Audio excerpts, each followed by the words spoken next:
Corona corona corona सारा विश्व रे कोरोना तांडव लीला चलती। एथिपाई केंद्र सरकार राज्य सरकार बहुत गुड़े कोरोना मुकाबला बहुत गुड़े योजना कर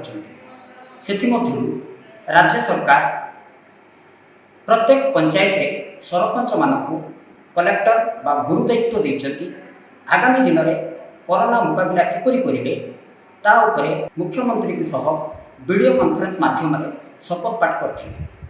चलतु आम सहित अच्छा बोरीकुमा सरपंच चंद्रिका जी सह कथा से कौन शपथ पाठ करते वीडियो कॉन्फ्रेंस माध्यम आगामी दिन में कोरोना को किपरि पंचायत स्तर में मुकाबला करें सहित कथा कौन कहे।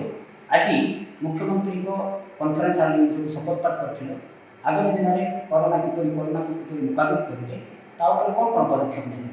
काली आमर मीटिंग होता जिलापाल दायित्व भी आम सरपंच को दि जाए 30टा पंचायत आम जो कोरोना बोलिकी जो बाहरी बाहर आम जो एटिका लोक समस्ते बाहर जाकि जो कोरोना जो बुझी आसुँच आम जो आमको ये जो दायित्व दिखाई आम जो बाहर लोक जेकोसी लोक आसे क्वारंटाइन रखा हम आर 14 दिन खाइबार व्यवस्था है 2 वेले खाइबा भी दिखाई आउ लॉकडाउन खोलला बेलू भी 2000 टंका दिया पठा हम।